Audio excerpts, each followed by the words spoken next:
Hello guys, welcome back to our channel A to Z IT services. आज हम बात करने जा रहे हैं माइक्रोसॉफ्ट एक्सेल के बारे में, which is the second product of Microsoft office package and is used for data management to store the data, some information like student information or just business information and perform some mathematical and numerical operations on that as well. So चलिए देखते हैं कि क्या क्या features मिलते हैं हमें Microsoft Excel में। This is just an introductory lecture, what is Microsoft Excel, what is the interface of Microsoft Excel and all. और ये कोर्स आज शुरू होने जा रहा है। जैसे कि आपको पता है कि पिछले लेक्चर में हमने MCQs on Microsoft word cover किए थे, तो उसके साथ ही माइक्रोसॉफ्ट वर्ड का जो ड्यूरेशन है with in 3 hours I think उसको कवर किया है हमने विद ऑल टैब एक्सप्लेनेशन। तो आज हम बात करने जा रहे हैं माइक्रोसॉफ्ट एक्सेल के बारे में। चलिए चलते हैं कंप्यूटर स्क्रीन पे और देखते हैं कि माइक्रोसॉफ्ट एक्सेल में हम क्या क्या हम कर सकते हैं और थोड़ा सा आज कवर करते हैं about home tab. Okay, so let's move. Subscribe the channel A to Z IT Services. Hit the bell icon for latest notifications. चलिए देखते हैं कि एक्सेल में क्या क्या है हमारे पास, किस लिए यूज़ होता है एट्सेट्रा। तो सबसे पहले हम देखेंगे कि कैसे एक्सेल ओपन करते हैं। जैसे कि हमने वर्ड में भी देखा था कि कैसे ओपन करते हैं, कौन कौन से तरीके होते हैं ओपन करने के। तो सबसे पहला है यहाँ पे सर्च पे आप क्लिक कीजिए या Windows+S is the shortcut to go to the search box and type Excel simply. And आपका जो ये एक्सेल है वो आप यहाँ से ओपन कर सकते हैं, ठीक है। तो ये हमारा एक्सेल यहाँ पे ओपन हो गया, ठीक है। Otherwise second method is Windows+R। तो यहाँ पे भी आप अगर एक्सेल लिखेंगे एंड प्रेस ओके, तो आपका जो है एक्सेल है वो ओपन हो जाएगा, ठीक है।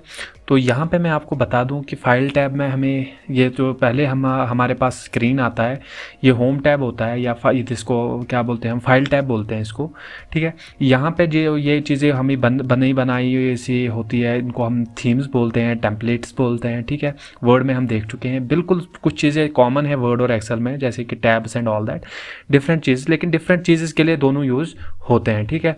तो these are all templates and home means यहाँ पे आपको ये सारी चीज़ें मिलेगी। Then we have new means आप नया ये जो है एक्सेल शीट क्रिएट करना चाहते हैं। ओपन मीन्स एग्जिस्टिंग वाला आप कहीं पे पड़ा है डेस्कटॉप पे, वो ओपन करना चाहते हैं एंड ऑल दैट, ठीक है। तो यहाँ पे मैं इसको क्लोज कर देता हूँ अभी हमारे पास जब आप एक्सेल ओपन करोगे ब्लैंक वर्कबुक पे या ब्लैंक शीट पे क्लिक करोगे तो ये आपका ओपन होगा। जो हमारे पिछले वर्जन्स है एक्सेल के वो वहाँ पे आप देखेंगे, यहाँ पे शीट 1 होगा, शीट 2 होगा एंड शीट 3, 3 शीट्स होते हैं, ठीक है। डिफरेंट शीट्स होते हैं, उसको वर्कबुक बोलते हैं। लेकिन 2016 और 19 में हमें सिर्फ एक शीट मिलता है, ठीक है। तो वो चीज़ हम यहाँ पे देख लेते हैं, ठीक है। अब यहाँ पे हमारे पास ये शीट है। अब इसके बारे में सबसे पहले मैं आपको बता दूं कि एक्सेल के बारे में क्या है कि सबसे पहले आपको पता होना चाहिए किस लिए यूज़ होता है। जैसे कि वर्ड हमने देखा, वर्ड किस लिए यूज़ होता है, to create documents only, to write documents, to write papers, books and all that. तो राइटिंग के लिए यूज़ होता है, डॉक्यूमेंट्स क्रिएट करने के लिए यूज़ होता है। वहाँ पे अगर हम देखें टेबल्स भी होते हैं वर्ड में, टेबल्स में भी हम डेटा रख सकते हैं ना, अगर टेबुलर फॉर्म में रखना हो। तो एक्सेल ही क्यों? क्योंकि एक्सेल ना सिर्फ डेटा को स्टोर करने में हमें हेल्प करता है, बल्कि कुछ ऑपरेशन जो एडवांस्ड ऑपरेशंस होते हैं उनमें वो ऑपरेशंस हम यहाँ पे कर सकते हैं, जैसे numerical type of data. Like real time example मैं आपको दूँ, ठीक है। रियल टाइम एग्जाम्पल यहाँ पे मैं जैसे बता दूँ आपको, क्या किसी स्कूल में है आप, ठीक है। आपको स्टूडेंट डाटा मैनेज करना है कि कितने स्टूडेंट्स हैं, किन्होंने फ़ी दी हुई है, किन्होंने नहीं दी हुई है, या स्टूडेंट मार्क्स किस सब्जेक्ट में कितने हैं वो उस सब का टोटल करना है, ग्रेड्स चेक करना है एंड ऑल दैट। वो सब यहाँ पे मतलब वो एक मतलब रियल टाइम एग्जाम्पल हम कह सकते हैं उसको। सेकेंड थिंग इज़ कि आप कोई बिजनेस करते हैं, बिजनेस रिलेटेड आप जो इतनी भी ट्रांजेक्शन्स करते हैं या स्टोर करते हैं डाटा, मीन्स कितना आपने सेल किया है, कितना खरीदा है एंड ऑल दैट, वो आप यहाँ पे स्टोर कर सकते हैं। आपको क्या होगा, इजी मेथड, आपके पास इजी फार्मूलाज होती हैं जो आप अप्लाई कर सकते हैं। लॉट ऑफ डेटा जिस पे आपने कैलकुलेशंस में बहुत टाइम लगेगा, वही कैलकुलेशंस आप इजीली 2 से 1 फार्मूला लगा के करेंगे या 2 सेकंड में आपका काम जो है वो हो जाएगा, ठीक है। तो उन सब चीज़ों में एक्सेल बहुत यूज़फुल होता है। होप आपको ये समझ आया होगा कि क्यों एक्सेल हम यूज़ करते हैं और क्या काम है। तो we can say in short we can say that Excel is a data management tool और डेटा मतलब डेटा मैनेजमेंट और डेटा प्रोसेसिंग टूल। इसमें हम डेटा को प्रोसेस भी करते हैं, कुछ चीज़ें प्रोसेस करते हैं इसमें। तो it's one of the basic data processing tools and management tool. इसमें हम मैनेज करते हैं डेटा को, ठीक है। यहाँ तक आपको होप क्लियर हो गया होगा, ठीक है। नाउ हम देखेंगे कि एक्सेल में हमारे पास क्या क्या है, ठीक है। सबसे पहले हमने फाइल टैब ने देखना है। फाइल टैब में बिल्कुल वही चीज़ें हैं जो हमने वर्ड में देखी थी पहले लेक्चर में। अगर आपको ने वो लेक्चर नहीं देखा तो प्लीज़ वो लेक्चर देखिएगा, उसमें आपको पता चलेगा कि होम टैब में ये सब चीज़ें क्या क्या कहलाती है, ठीक है। Now coming to this home tab. Home tab में अगर आप देखेंगे पेस्ट, तो यहाँ पे डिफरेंट पेस्ट जो है, paste, cut, copy and format pattern, ये सिमिलर वही चीज़ें, इनका भी वही काम है जो वर्ड में हमने देखा था। सो पहला लेक्चर जो वर्ड का था वो आप देखिएगा, उसमें आपको ये समझ आएगा कि इनका काम क्या है। अब पेस्ट के बारे में डिफरेंट चीज़ें हैं। पेस्ट के बारे में यहाँ ड्रॉप डाउन है, इसमें डिफरेंट ऑप्शंस होते हैं एट ए टाइम, तो वो चीज़ हम बाद में देखेंगे कि पेस्ट में और फर्दर मतलब एक्स्ट्रा ऑप्शंस क्या मिलते हैं हमें एक्सेल में, ठीक है। तो सबसे पहले यहाँ पे जब आप देखेंगे एक्सेल का जो इंटरफेस है, सबसे पहले आपके दिमाग में आएगा कि ये जो होते हैं, ये जो चीज़ है यहाँ पे जो बॉक्सेस है, इनको क्या कहते हैं। तो सबसे पहले मैं आपको बता दूँ, इनको सेल्स कहते हैं, ठीक है। हर सेल मतलब this is 1 cell, this is 2 cell, this is 3 and all that, इनको हम सेल्स बोलते हैं, ठीक है। अब उसके बाद सेकेंड पॉइंट क्या है कि जो ये कॉलम है ABC जो यहाँ ऊपर लिखा है, तो these are column names, means this is L column, this is M column, this is N column and all, ठीक है। और जो ये है यहाँ से 1 2 3 4, ये रोज कहलाते हैं, ठीक है। This is row 1, row 2 and row 3, आप इनको सिलेक्ट कर सकते हैं, ठीक है। तो इंडिविजुअली हर बॉक्स को हम क्या बोलते हैं, सेल बोलते हैं। ये कॉलम नेम्स है और ये कॉलम नेम्स है और ये सेल नेम्स है या सेल नंबरिंग है, ठीक है। In the row wise and this is column wise, ठीक है। यहाँ पे ये चीज़ हो गया, आपका इंटरफेस क्लियर हो गया यहाँ पे। Then we have this box here. What is this? This is called name box simply, ठीक है। नेम बॉक्स क्या बताता है हमें कि एड्रेस ऑफ द सेल बताता है, ठीक है। हर सेल का एक यूनिक एड्रेस होता है जिससे हमें पता चलता है कि डेटा कहाँ पे है एक्चुअली, ठीक है। जैसे यहाँ पे अगर मैं देखूँ, ये यहाँ पे A1 शो हो रहा है, so this we are right now in A1 cell. A1 cell क्या है, ये A कॉलम है और सेल जो है वो 1 है, ठीक है। सेल रो जो है 1 है, कॉलम A है, तो A1 है। अगर मैं रैंडमली देखो यहाँ पे तो मुझे समझ आएगा, ये भी मैं समझ सकता हूँ, ये B है, ये 9 है, ठीक है। लेकिन अगर मैं यहाँ पे एंड पे जाता हूँ, तो यहाँ पे देखो ये जो नेम बॉक्स है यहाँ पे, ये मुझे बताता है कि कौन सी सेल में आप हो, या रैंडमली कहीं पे भी मैं क्लिक कर देता हूँ। अब मुझे ये नहीं देखना पड़ेगा कि यहाँ से U है, यहाँ से 26। तो नेम बॉक्स में हम देखते हैं कि इसका एड्रेस क्या है, सेल का एड्रेस क्या है। हो गया यहाँ तक clear, simple, easy. Then we have another box here, that is formula box. Formula box क्या करता है, अगर आपके सेल में कोई वैल्यू है वो यहाँ पे डिस्प्ले होगा। अगर वैल्यू डायरेक्टली है, फॉर एग्जांपल यहाँ पे मैं 23 लिख देता हूँ, तो आप देखेंगे यहाँ पे 23, यहाँ पे अगर आप सिलेक्ट करोगे, यहाँ पे फार्मूला बॉक्स में आपको 23 ही दिखेगा। लेकिन कई बार क्या होता है कि यहाँ पे वैल्यू होता है लेकिन उसके पीछे एक फार्मूला होती है, तो यहाँ पे तो आपको वैल्यू ही दिखेगा लेकिन यहाँ पे आपको फार्मूला दिखती है। वो आप हम अगले लेक्चर्स में देखेंगे कौन कौन सी फार्मूलाज हम यूज़ करते हैं एक्सेल में, ठीक है। यहाँ तक क्लियर हो गया। दिस इज फार्मूला बार और formula box, this is name box और नेम एड्रेस, ठीक है। इनको हम सेल्स बोलते हैं, इनको कॉलम्स बोलते हैं, इनको रोज बोलते हैं, ठीक है। क्लियर है यहाँ तक। अब होम टैब में कॉपी पेस्ट हमने देख लिया, ये सब चीज़ें वही हैं जो वर्ड में हमने डिस्कस की थी। बाकी डिफरेंट फर्दर कुछ होगा इसमें पेस्ट के बारे में, वो मैं आगे आपको बता दूंगा, ठीक है। तो यहाँ पे अगर मैं पहले रो में जाता हूँ तो कुछ हम ऐसे लिख लेते हैं, सीरियल नंबर लिख लेता हूँ मैं।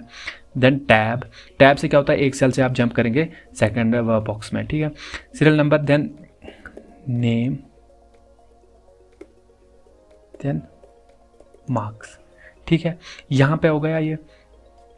अब इनको देखो, सीरियल नंबर जो है इसके बाद इतनी गैप, अगर आप इसको बराबर उतना ही स्पेस रखना चाहते हो इस कॉलम को जितना कि ये कॉलम नेम है, ठीक है, तो आप यहाँ पे जो जब ये जो प्लस आता है, एरो आता है, इसके बाद जब आप यहाँ पे जाएंगे ना लाइन पे, तो बिल्कुल आपका ये जो एरो वाइज आता है, ऊपर भी लाइन एंड इधर side vertical and horizontal line, इस पर अगर आप डबल क्लिक करेंगे ये खुद ही एडजस्ट हो जाएगा सीरियल नंबर के हिसाब से, एंड नेम भी उसी हिसाब से एडजस्ट होगा एंड मार्क्स भी उसी हिसाब से एडजस्ट होगा, ठीक है। यहाँ पे मैं नेम सीरियल नंबर के बाद लिख लेता हूँ फॉर एग्जांपल 01, ठीक है। 01 हो गया, देखिए आप, तो 01 के बाद जैसे आपको पता है कि सीरियल नंबर जो होते हैं वो ऑर्डर वाइज होते हैं, इसके बाद 1 2 3 4 एंड सो ऑन होगा। तो इसको ऐड करने के लिए देखिए यहाँ पे जब प्लस का बॉक्स आएगा ना, बिल्कुल आपको टिप पे जाना है, एंड पे जाना है, यहाँ पे आपको क्लिक करके इसको ड्रैग करना है। ड्रैग करने के बाद आपने देखना है कि यहाँ पे 1 आ रहा है, फिर से 1 आ रहा है, 1 लिखा हुआ है ना, तो 1 नहीं आना चाहिए। फिर आप अगर 1 आ रहा है तो फिर आपको कंट्रोल प्रेस करना पड़ेगा और फिर ड्रैग करना पड़ेगा। तो चलिए यहाँ तक हमारे पास फॉर एग्जाम्पल हम सोच के चलते हैं कि 30 कैंडिडेट्स है हमारे पास, तो 29 तक नंबरिंग आ गई, क्योंकि पहले कॉलम में जो था वो ये था सीरियल नंबर है, इसलिए हमने यहाँ पे, तो सिंपली आप नंबरिंग ऐसे ला सकते हो, वैसे मैनुअली आपको टाइप नहीं करना पड़ेगा, ठीक है। इसी तरह नेम मैंने गलत स्पेलिंग लिखी है, हमने उसके साथ कुछ नहीं, हमें वर्किंग देखनी है। यहाँ पे नेम हम देखते हैं कुछ, या फॉर एग्जाम्पल यासिर, दूसरी सेल में एंटर मारेंगे अगर दूसरी सेल में जाना होगा, Javed enter and so on, ठीक है। तो अगर जावेद ही पूरा दूसरे बंदे का जब भी जावेद नाम है उसका भी एंड ऑल दैट, तो इसको भी हम ड्रैग कर सकते हैं और नाम भी हम डायरेक्टली ला सकते हैं, ठीक है। Then we have marks, this is 50 and this is 59 and so on, ऐसे ही हम मार्क्स भी रख सकते हैं यहाँ पे, ठीक है। तो अगर इसको भी हम इनका कंट्रोल प्रेस करेंगे तो ये इंक्रीज़ होगा 64 65 एंड सो ऑन। अगर आपको इंक्रीज़ नहीं करना, सेम वैल्यू रखना है, फिर डायरेक्टली आप ड्रैग कर सकते हैं, ठीक है। क्लियर हो गया यहाँ तक? तो ये था हमारा कि कैसे हम ड्रैग से नंबर्स इंक्रीज़ कर सकते हैं, या सेम वैल्यू अगर हमारे पास है वो कैसे हम नीचे ला सकते हैं। अब यहाँ पे देखिए, अगर आपके ये आपके पास ये सेल्स है ना, अगर मैं इसको प्रिंट करना चाहूँ यहाँ पे, ठीक है, अगर मैं इस चीज़ को, ये डेटा है मेरे पास, इसको मैं प्रिंट करना चाहूँ, मैं कंट्रोल+P प्रेस करूँगा, कंट्रोल P, तो आपका जो प्रिंट व्यू होगा यहाँ पे, देखिए यहाँ पे कोई भी सेल आपको नहीं दिखाई दे रहा, बिल्कुल आपको ऐसा लग रहा है कि जैसे कि आपने वर्ड में लिखा है कोई चीज़। तो दिस इज़ नॉट डन ना। सो इसके लिए हमें क्या करना पड़ेगा कि बॉर्डर्स पे जाना पड़ेगा, मीन जितनी भी आपकी सेल्स जो आप प्रिंट करना चाहते हैं वो आप सिलेक्ट करेंगे कंट्रोल या शिफ्ट से, और फिर नीचे के जाके, और यहाँ पे आपको जो ये बॉर्डर्स का ऑप्शन है, बॉटम बॉर्डर, तो यहाँ पे आप रखेंगे ऑल बॉर्डर्स। ये हम वर्ड में देख चुके हैं जब हम टेबल्स की बात कर रहे थे। तो ऑल बॉर्डर्स आ गया, देखो ये मार्क हो गए, हाईलाइट हो गए। अब अगर मैं कंट्रोल+P करूँगा तो देखिए ये वाला पोर्शन जो है वो बॉर्डर में आ रहा है, ठीक है, बिल्कुल आपका टेबुलर फॉर्म में आ रहा है लिस्ट, ठीक है। क्लियर है यहाँ तक? तो यहाँ पे हमने होम टैब में फिलहाल इतना ही देखा कि सेल्स के बारे में हमने पढ़ा एंड ऑल दैट। नब यहाँ पे जो ये है फॉन्ट स्टाइल जो है, ये बिल्कुल वही है जो हमने वर्ड में देखा था, ठीक है। कौन सा स्टाइल आप रखना चाहते हैं, टेक्स्ट बोल्ड, कंट्रोल+B, इटैलिक, अंडरलाइन, ये सब वही चीज़ें वही हैं। This is border, top border रखना है, बॉटम बॉर्डर रखना है, जनरली हम ऑल बॉर्डर रखते हैं, ठीक है। This is highlighter, similarly font size increase, font size decrease, font colour, text colour and all that, ये सब चीज़ें बिल्कुल वही हैं, ठीक है। कंट्रोल ऑल, जिसमें हम इसको डिलीट मार देते हैं थोड़ी देर के लिए।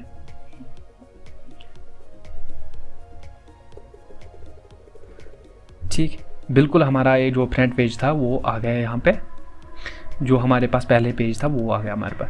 अब यहाँ पे डिफरेंट चीज़ें हैं, देखो ये हो गया फॉन्ट कलर तक, यहाँ तो ये तो बेसिक है, ये हम देख चुके हैं पिछले वीडियोस में। अब यहाँ पे लेफ्ट अलाइनमेंट है, सेंट्रल अलाइनमेंट है, राइट अलाइनमेंट है, ये सिंपली टेक्स्ट के बारे में है। देखो यहाँ पे अगर मैं लिख लूँ हे गाइस वेलकम,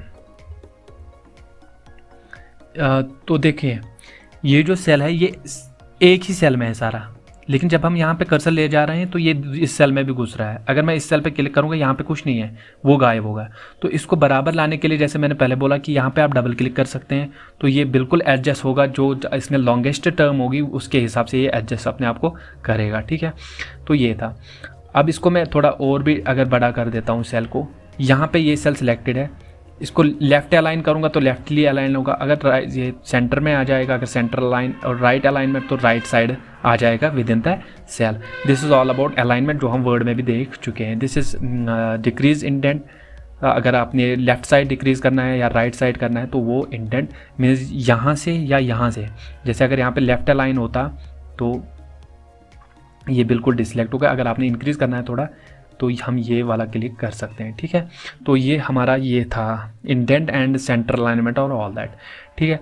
अब ये जो बॉक्स है, इसको जैसे हमने इस सेल को यहाँ से तो इंक्रीज़ कर दिया, यहाँ से साइज़, अगर यहाँ से इंक्रीज़ करना है, या मतलब इसी सेल में इसको वेलकम को नीचे दूसरी लाइन में लाना। अगर मैं कंट्रोल डायरेक्टली एंटर प्रेस करूँगा तो ये दूसरी सेल में जा रहा है। अगर इस टेक्स्ट को हमने within the cell next line में लाना है तो कंट्रोल प्लस एंटर, हम हाँ ऑल्ट प्लस एंटर, हाँ ऑल्ट प्लस एंटर से आपका ये हो जाएगा, ठीक है, नेक्स्ट लाइन में आ रहा है आपका, not control enter but alt enter.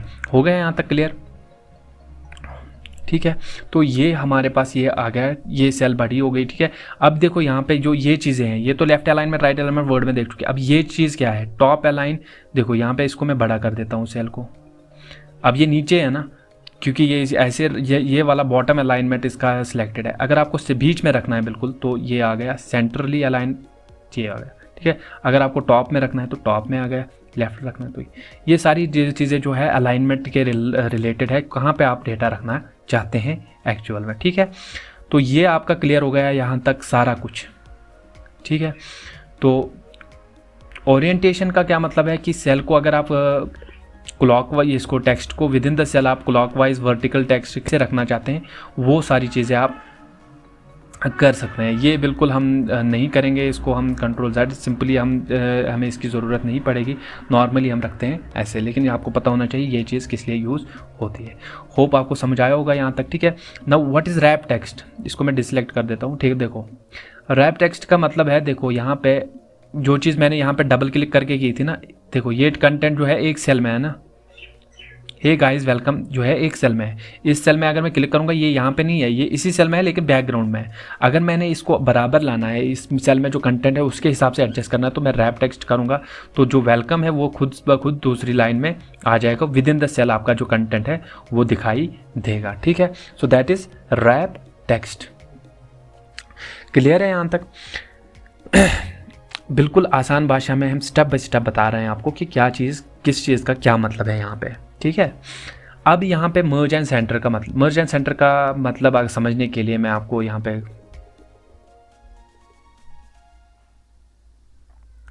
देखिए, यहाँ पे हम ये एक शिफ्ट प्लस राइट एरो की प्रेस कर रहा हूँ मैं, 3 ये 6 सेल्स हम, ठीक है, 6 सेल्स है। इसको अगर मैं मर्ज सेंटर करूँगा, सारी सेल्स जो है वो एक सेल में कन्वर्ट होगी, सारी सेल्स जो है वो एक सेल में कन्वर्ट हो जाएंगी, ठीक है। मर्ज एंड सेंटर का ये मतलब है। अब सेंटर का क्या मतलब है, मर्ज सेंटर किया है हमने, तो सेंटर जब भी आप टेक्स्ट फिल करेंगे इसमें तो वो जो टेक्स्ट आएगा वो सेंटर के हिसाब से आ जाएगा, ठीक है। ये था सेंटर, मर्ज सेंटर। अब यहाँ पे मैं और ये वाली सेल सेलेक्ट कर देता हूँ एंड इसमें मर्ज अक्रॉस कर देता हूँ। सारी सेल जो मर्ज हो गई, लेकिन सिर्फ आपकी जो कॉलम लाइन है वो डिस्प्लेस हो जाएगी, जो रो लाइन है वो वैसे ही रहेगी, दैट इज़ मर्ज अक्रॉस। अब यहाँ पे और चीज़ें, ये 2 सेल्स मैं सेलेक्ट कर देता हूँ, तो merge cells mean different, directly merge cells आपका ये सेल्स जो है मर्ज हो गई। लेकिन जब मैं टेक्स्ट टाइप करूँगा तो वो लेफ्ट साइड से टेक्स्ट लिखना शुरू करेगा। मर्ज सेंटर और मर्ज सेल्स में क्या फ़र्क है कॉमनली, कि जब आप टेक्स्ट यहाँ पे लिख रहे हैं तो वो लेफ्ट साइड से शुरू होता है एंड इसमें जब आप लिख रहे हैं तो सेंटर से शुरू होता है। ये चीज़ें आप यहाँ पे फिर एडजस्ट कर सकते हैं, लाइक दिस, टॉप पे रखना है, बॉटम में रखना है, टॉप पे रखना है, सेंट्रली अलाइन रखना है। Mean merge centre and merge cells का ज़्यादा डिफरेंस नहीं है, सिर्फ आपका टेक्स्ट कहाँ पे आ रहा है वो है। अनमर्ज सेल्स का डिफरेंट, जैसे हमने इसको इन सेल्स को मर्ज, इतनी सारी सेल्स को मर्ज किया था, इसको अनमर्ज करके हमें क्या मिलेगा, वापस हमें वही शेप मिलेगी जो नॉर्मली सेल्स की होती है, ठीक है। यहाँ तक क्लियर है आपको?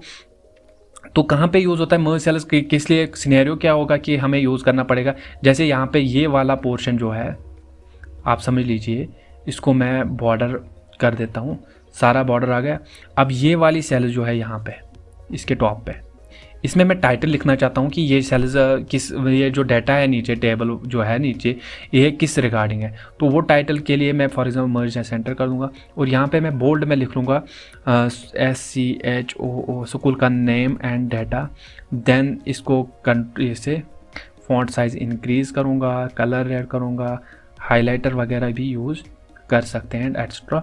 तो यहाँ पे underline and all, italic, bold, इसको सिलेक्ट करके इटैलिक, अंडरलाइन, बोल्ड सब कुछ कर सकते हैं। तो आपको समझ आया होगा कि किस लिए मर्ज सेंटर की, जो मर्ज एंड सेंटर यूज़ होता है कि जैसे आपने बहुत सेल्स में एक ही, मतलब ऊपर वाली सेल्स में पूरी सेल में एक ही डाटा डालना है तो वहाँ पे ये यूज़ हो जाएगा।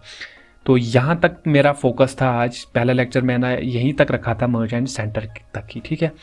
तो होप आपको समझ आया होगा। बेसिक्स ऑफ एक्सेल हमने देखा कि कैसे काम करता है, क्या चीज़ें मिलती हैं यहाँ पे हमें, ठीक है। फार्मूला बार क्या होता है, नेम बॉक्स क्या होता है, सेल एड्रेस क्या होता है, और अगली लेक्चर में हम देखेंगे यहाँ से ये क्या चीज़ है, conditional formatting, format as table, ये क्या चीज़ें हैं। यहाँ तक पूरा होम टैब जो है वो इसमें हम क्लियर करेंगे, और हम कुछ फार्मूलाज देखेंगे, और हम कुछ डेटा लाएंगे, मतलब डेटा जनरेट करेंगे, उस पर वो फार्मूलाज अप्लाई करेंगे, और डिफरेंटली कैसे मैनेज कर सकते हैं हम डेटा को, वो चीज़ हम अगली लेक्चर में देखेंगे। तो सारे लेक्चर्स आप फॉलो कीजिएगा इसमें माइक्रोसॉफ्ट एक्सेल में। बहुत ही आसान भाषा में हम बहुत ही आसान तरीके से स्टेप बाय स्टेप आपको गाइड करने वाले हैं इस सीरीज़ में।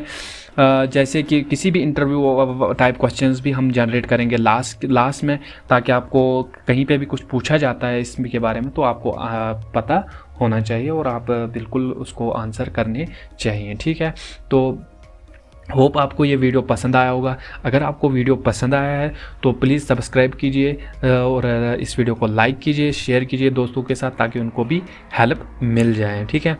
तो मिलते हैं अगले लेक्चर में, ये होम टैब कंप्लीट करेंगे और कुछ फार्मूलाज हम अगले लेक्चर में देखेंगे। So this was basic introduction of Microsoft Excel, जिसमें हमने ज़्यादा कुछ नहीं देखा, सिर्फ हमने इंटरफेस देखा और बेसिक चीज़ें जो हम वर्ड में देख चुके हैं आदि, इनमें से कुछ नई चीज़ें भी हमने एक्सप्लोर की इसमें। So thank you for watching this video. मिलते हैं अगले लेक्चर में।